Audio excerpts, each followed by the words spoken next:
Hey guys, it's Andrew from 510 Books. I'm in my warehouse and it is Monday, March 28th, 2022.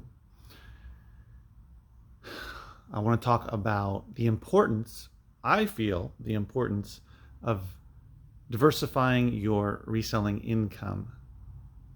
Now, if you're not familiar with my story, let me share it with you. Basically, a brief synopsis. Basically, I started reselling only books, only through the FBA program fulfilled by Amazon in 2014. I was testing the waters, seeing if it was actually going to work. It was all new to me. I didn't know what I was doing. I was trying to understand uh, potential profit, sales rank, all that kind of stuff. So that was a learning curve, but that's what I was doing. And it was just books and it was just FBA program fulfilled by Amazon. And that evolved.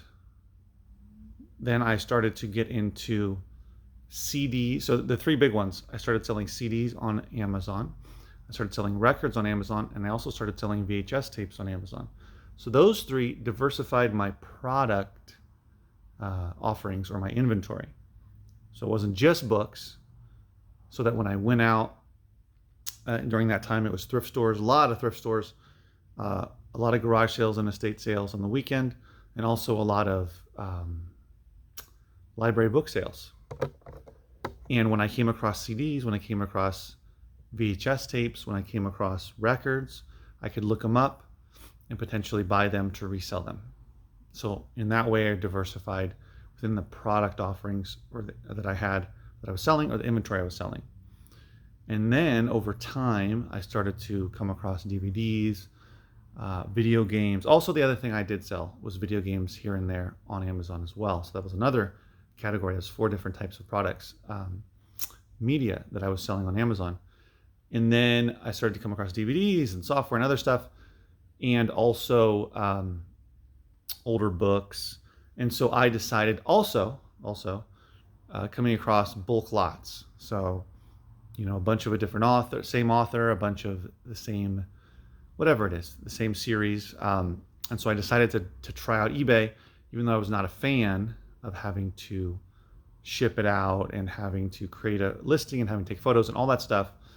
But anyway, I started eBay, so then I diversified to a different platform and started selling other things, such as more video games, such as DVDs, such as software here and there, and lots, book lots, CD lots, DVD lots, loose disc lots, whether it was DVDs, CDs, or video games.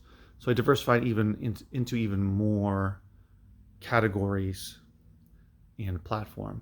And then after eBay, I got a storage unit. I was starting to get Gaylords consistently of books as well as CDs and even mixed media.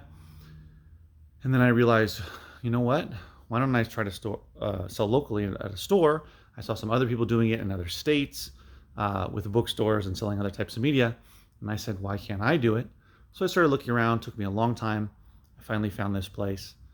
And then over the last almost 2.5 years now, it's evolved from having, a sprinkling of items to now having probably over 10,000 items in my store, being open 3 days a week. So I went from Amazon, eBay to local.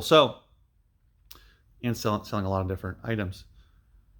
So that's my history. Now, am I recommending that you do it? Yes, generally.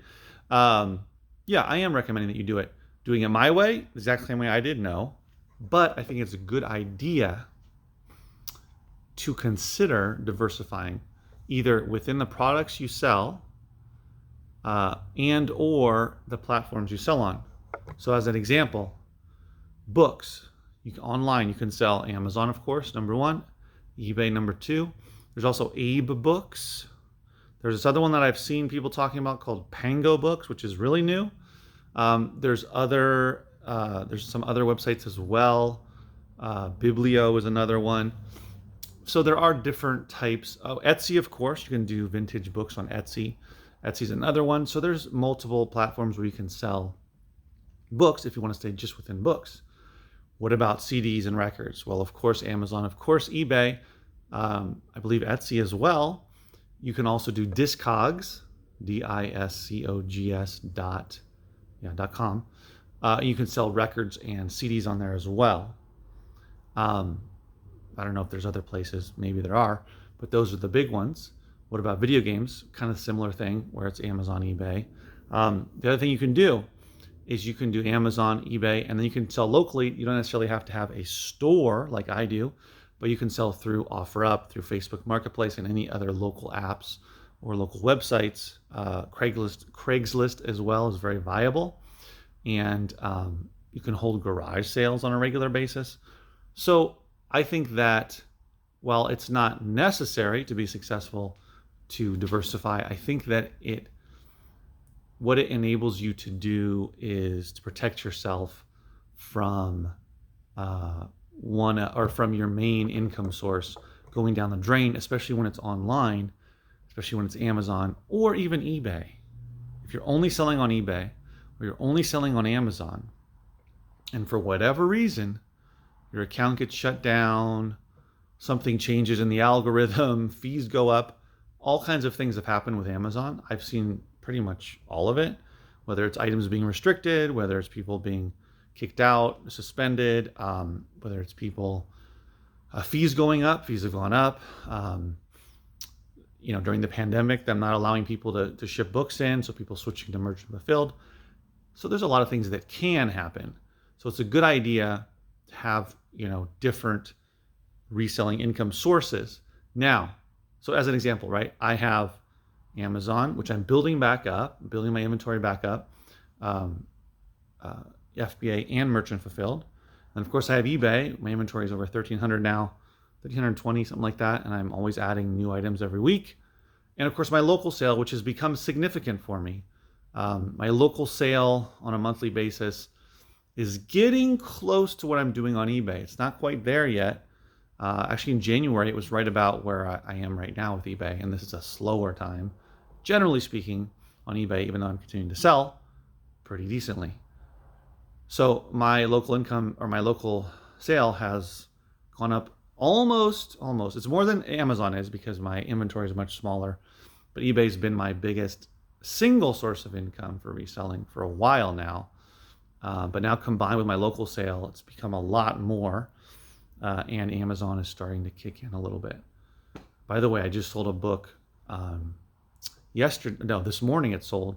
My Amazon Merchant Fulfilled, a book that I bought back in July of last year from a student that I paid. I didn't pay up a ton, but a little bit. Probably paid like $5 for it or something.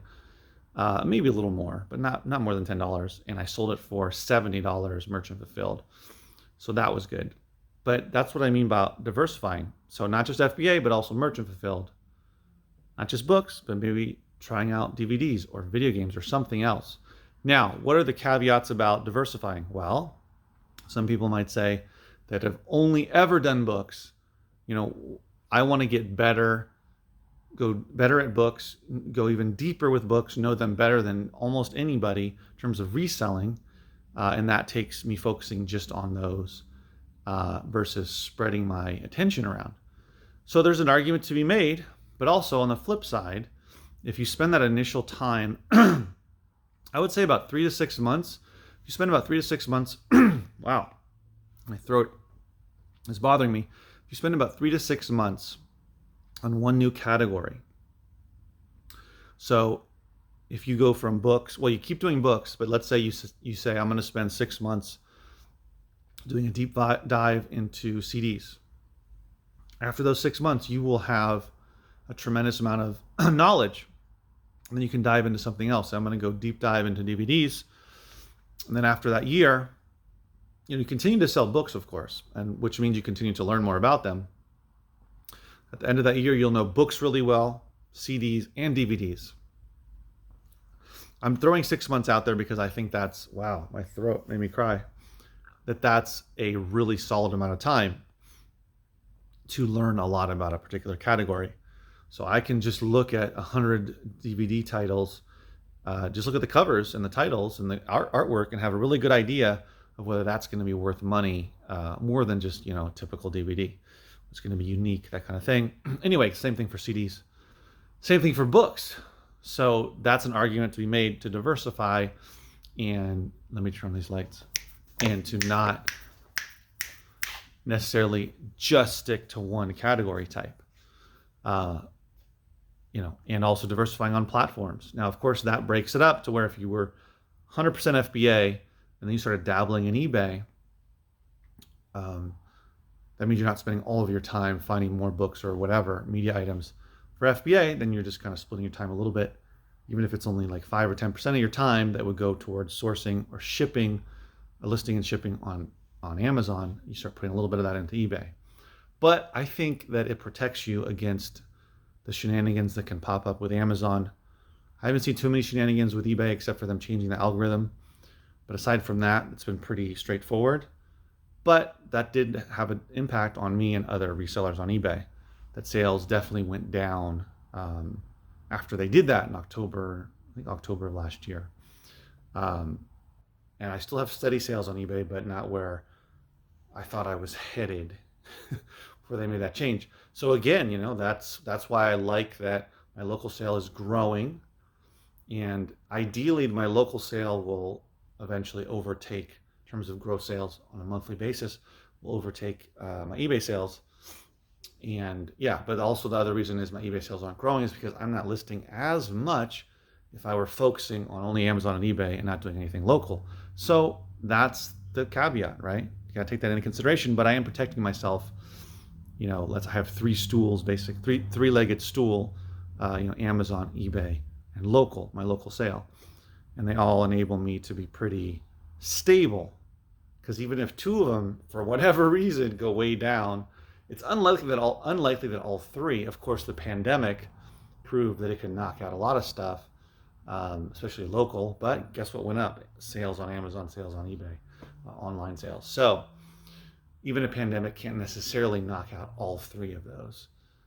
So I think this is something to really consider, especially if you're only doing one platform, one selling platform, and one type of media, let's say, one type of product category or type, is to really consider diversifying. And yes, it takes time. Yes, there's a learning curve, but it's worth it. Ultimately, it probably will pay off. Hold on one second. So consider that and let me know what you think. Definitely comment below, questions below. I will see you in the next video. Give it a thumbs up if you enjoyed the video, for sure. It really helps me out to grow my channel. And subscribe to the channel if you're new, as I talk about everything that has to do with reselling books, CDs, DVDs, video games, records, etc., all different types of media online, specifically Amazon and eBay, specifically FBA and Merchant Fulfilled, and here locally in my store. So I'll see you in the next video. Take care.